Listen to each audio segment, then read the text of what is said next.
Olá, pessoal. Vamos começar mais uma aula de hermenêutica bíblica. E nesta aula eu quero falar sobre a literatura poética na Bíblia. É um assunto extremamente importante, vasto, encantador, porém muito complexo. É importante atentarmos para uma interpretação correta do texto bíblico poético para não cairmos em alguns erros de aplicação. Quantos já ouviram falar do Salmo de número 91? O verso 7, por exemplo, que diz: 1000 poderão cair ao seu lado, 10.000 à sua direita, mas nada o atingirá. Ou mesmo no Salmo 91, ainda o verso 10, que diz: nenhum mal o atingirá, desgraça alguma chegará à sua tenda. Você já deve ter ouvido pessoas afirmarem a partir deste salmo que há uma proteção especial sobre os cristãos e que numa circunstância, por exemplo, de pandemia ou de dificuldades ou de catástrofes naturais, 1000 cairão ao teu lado, 10.000 à tua direita, mas tu não serás atingido. Ou seja, nenhuma praga, nenhuma doença, nenhum mal chegará à tua casa, porque Deus vai te guardar. Quantos já afirmaram esse tipo de doutrina a partir desse salmo e de outros salmos? Será que realmente é isso que o salmo está pretendendo nos dizer? Será que esta é a ideia dos salmos? Produzir doutrinas para nos afirmarmos? Vamos entender um pouco mais sobre a poesia hebraica nesta aula. A poesia ocupa um lugar de destaque na Sagrada Escritura, principalmente no Antigo Testamento. Não só os livros de Salmos, Provérbios e Jó, e em Jó nós temos apenas a exceção do prólogo, o resto é tudo poesia, mas nós também temos Cantares de Salomão, que é classificado um livro poético. Alguns desses livros eu abordei também na literatura sapiencial. Como eu disse na aula passada, a poesia e a literatura de sabedoria elas se entrelaçam no relato bíblico. Muitas passagens dos profetas, entre eles fragmentos de Isaías, Jeremias, partes de Ezequiel, Oséias, Joel, Amós, Obadias, Naum, Abacuque, Sofonias e até Lamentações, tem trechos que são pura poesia. No Pentateuco, nós também encontramos poesia, em alguns livros históricos também. Por exemplo, o Cântico de Moisés, poesia, o Cântico de Débora, de Ana e outros mais. Vamos pensar sobre as peculiaridades da poesia hebraica, já que ela se encontra espalhada por toda a revelação bíblica. Primeiro, precisamos entender que a poesia hebraica ela possui ausência de rima. Sabe aquela rima de combinar uma palavra com outra sonoramente, de forma com que a gente possa sentir agradável aos ouvidos quando a gente combina duas ou mais palavras que têm quase o mesmo som? Isso forma uma rima. Em hebraico, no acádio, no chinês, no egípcio, a rima não existe na poesia. O ritmo se manifesta nas ideias. Então, a prioridade são as ideias e não a sonoridade. E acha sua expressão na formulação de frases paralelas, que trabalham de forma paralela. Essa é uma das peculiaridades da poesia hebraica. Uma outra peculiaridade é a ausência de métrica. A métrica é a estrutura interna dos versos, números de sílabas, lugar de acentos, assim como outras combinações de acordo com determinadas regras. pode-se dizer que a métrica, em sentido estrito, tampouco distingue a poesia hebraica. Isso não significa que nenhum autor prestou atenção às formas poéticas. Alguns utilizaram, por exemplo, acrósticos, possivelmente com uma finalidade mnemônica, ou seja, de memorização. Lembremos na época da dificuldade de se ter cópias dos textos bíblicos. Alguns dizem que um manuscrito bíblico bem feito na época custava o equivalente ao preço de uma casa hoje em dia. Então, se havia muita dificuldade com a literatura na época, por isso eles prezavam também pela memorização. Então, nós temos um exemplo disso, que é o Salmo 119, onde se tem uma letra do alfabeto hebraico para cada estrofe, isso sequencialmente, com todo o alfabeto hebraico, de Aleph até o Tav. Outra peculiaridade da poesia hebraica é o paralelismo. E este, sim, é o distintivo que mais se sobressai na poesia veterotestamentária. No paralelismo hebreu há uma harmonia, uma correspondência de pensamento. E nós temos vários tipos de paralelismo. Eu vou citar apenas alguns aqui. O paralelismo sinonímico é um deles. Isso ocorre quando a segunda linha contém um pensamento idêntico ou semelhante à linha anterior, só que com uma roupagem, às vezes, verbal diferente. Nós temos como exemplo disso o Salmo 103, o verso 10. Olha o paralelismo. Não nos trata conforme os nossos pecados. E a linha de baixo vem dizendo, nem nos retribui conforme as nossas iniquidades. Veja então que a linha de baixo reafirma a linha de cima e diz praticamente a mesma coisa com uma roupagem verbal diferente. Nós temos outro tipo de paralelismo que chamamos de paralelismo antitético. Neste caso, a segunda parte expressa um pensamento relacionado com a primeira parte por contraste. Um exemplo disso nós temos em Provérbios capítulo 20, verso 3. A primeira linha diz, é uma honra dar fim a contendas. Mas a segunda linha de baixo diz, mas todos os insensatos envolvem-se nelas. A linha de cima diz que é importante não ter contendas. A linha de baixo entra com o contraste dizendo que os insensatos se envolvem. Então, para os insensatos, há contenda. Outro tipo de paralelismo que a gente tem é o sintético ou construtivo. Neste tipo, o mesmo pensamento serve de base para o verso seguinte.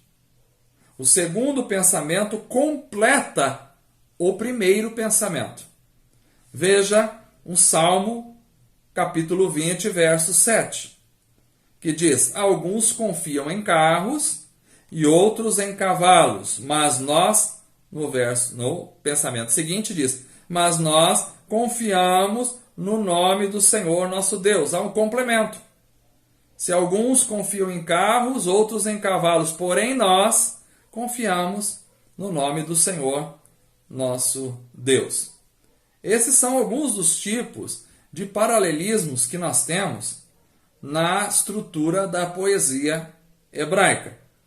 Isto é muito importante para que possamos começar a compreender melhor como se constrói a poesia hebraica e daí tirar os significados para a nossa realidade pessoal.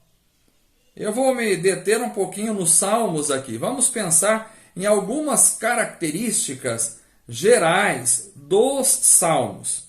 Por quê? Porque o livro de Salmo é o maior livro que nós temos na Bíblia e ele é poético.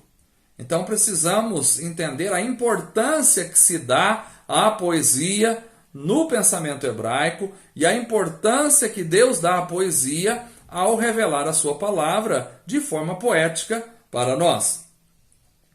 Então a poesia de salmo pode ser utilizada por várias razões, e não só os salmos aí, mas qualquer tipo de poesia pode ser utilizada para várias razões. Eu vou enfocar a questão dos salmos. As duas principais razões por que se faz uma poesia é para a finalidade de memorização. Então, quando se tem uma poesia, se tem mais possibilidade de se memorizar aquele conteúdo. É por isso que se faz poesia. Por outro lado, também se faz poesia por razões afetivas, ou seja, numa tentativa de expressar, de evocar emoções fortes. Daí, então, há linguagens figuradas, linguagens exageradas, porque é uma tentativa de se trazer à tona as emoções fortes que se tem. As afirmações fervorosas dos salmos, eles estão ali para nos dar vazão, para dar vazão às emoções de quem está escrevendo. E também trazer uma consciência da grandeza de Yahvé, de Deus, e do caminho do Senhor. A poesia também ela acontece quando a narrativa, muitas vezes, não dá conta da realidade.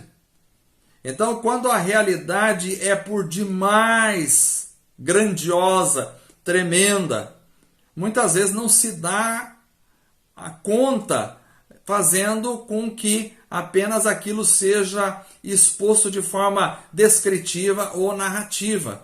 Ou seja, a poesia vem para completar a grandiosidade da coisa, quando aquilo transcende todas as capacidades de expressão e vai para uma linguagem figurada, metafórica, hiperbólica, exagerada, que vem trazer uma consciência maior, né, sobre aquilo que está querendo se expressar. Agora, é importante dizermos que as afirmações fervorosas dos salmos, elas não são promessas divinas na maioria das vezes. Mas elas são, sim, uma expressão de fé vigorosa que enfrenta confiantemente as maiores adversidades do dia a dia e enfrenta essas adversidades com um olhar para o Deus Todo-Poderoso. Então, os salmos são composições poéticas cuja principal finalidade é louvar ao Senhor. Os salmos, através da poesia e da música, vão comunicar a todo o povo a inspiração adequada para celebrar o Senhor. É uma constatação do deslumbramento, é uma constatação da estupefação diante do Senhor Todo-Poderoso, da revelação do grande Deus. Então, nos Salmos há uma tentativa de se expressar a grandiosidade de Deus e de expressar todas as experiências humanas em suas perspectivas religiosas. Ou seja, como o homem enfrenta as adversidades da vida, quais são os sentimentos da alma do ser humano diante da contingência da vida.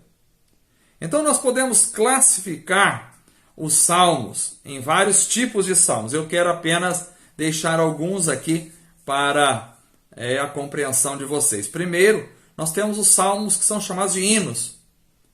Esses salmos formavam parte do culto do templo, e o seu conteúdo se baseava nos grandes atos de Javé, nos grandes atos de Deus, da criação, nos grandes atos de Deus na história.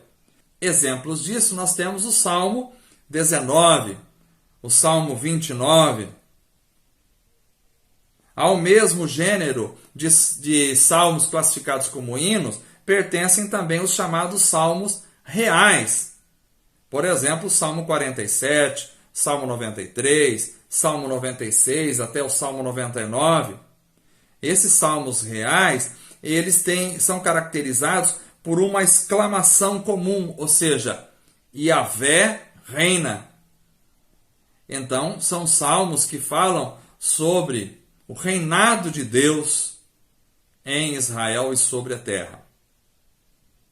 Eu não vou ficar passando salmo por salmo, porque são muitos. Então eu vou apenas citar alguns salmos. E se precisar, então, ler algum salmo em específico aqui na aula. Nós temos, além do mais, os salmos de súplica.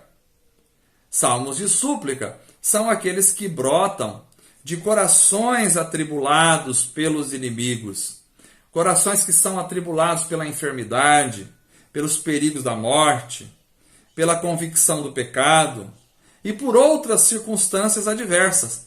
É quando o salmista está com o coração atribulado, perturbado por causa das perseguições que ele está sofrendo ou por causa das adversidades nas quais ele está se encontrando. Nós temos como exemplo disso o Salmo 6, Salmo 13. E neste grupo também nós podemos incluir os salmos chamados de salmos penitenciais, Salmo 32, Salmo 38 e outros. Estou dando apenas alguns exemplos de cada salmo em cada um das classificações. Por outro lado, nós temos salmos que são classificados como cânticos e ações de graça. Então, esses salmos vão expressar os sentimentos de agradecimento, de quem experimentou um auxílio, um livramento, uma bênção de Deus. Na maioria das vezes, a experiência é resumida em termos de aplicação geral, com convites para que os presentes se unam ao salmista em sua expressão de louvor a Deus. Exemplos disso é o Salmo 18, Salmo 30 e outros. Também temos os chamados salmos de lamentações. Esses salmos, eles surgem de necessidades que o indivíduo ou o povo apresentam a Deus. É difícil estabelecer uma diferença entre o gênero do salmo de súplicas e salmo de lamentações, porque muitos deles podem ser incluídos em qualquer um dos dois grupos. Mas pela regra geral, nós dizemos que a lamentação consta de 3 partes. A invocação a Yahvé, e às vezes vocês sabem ver aqui que eu falo às vezes Yahvé, Javé, né? E outros nomes dados a Deus. A apresentação, depois da invocação a Yahvé, vem a apresentação dos motivos, as petições de intervenção divina a favor do suplicante, e aí então uma renovação da súplica ou uma expressão de confiança. Esta última parte, às vezes, ela se converte em um canto de louvores. Nós temos como exemplo disso Salmo 6, Salmo 13, Salmo 22. Entre os salmos de lamentação, nós podemos mencionar o Salmo 3, o Salmo 7, o Salmo 80 e outros. Então, aqui nós temos uma ideia da classificação dos salmos, de características gerais dos salmos, para tentarmos entender como é que a gente vai interpretar os salmos. Uma coisa que tem que ficar clara para nós aqui é que, na grande maioria das vezes, os salmos não estão ali para estabelecer promessas ou muitas vezes não estão ali para nos trazer uma doutrina. Precisamos entender isso para não interpretar os salmos erroneamente. Eu vou ter que parar aqui esta aula porque ela é muito extensa. Então, semana que vem, se Deus quiser, nós vamos fazer a parte 2, onde vou enfocar o cunho teológico dos salmos e aí sim, como interpretar realmente os salmos. Deus os abençoe. Que espero que tenham aprendido com esta aula, em nome de Jesus.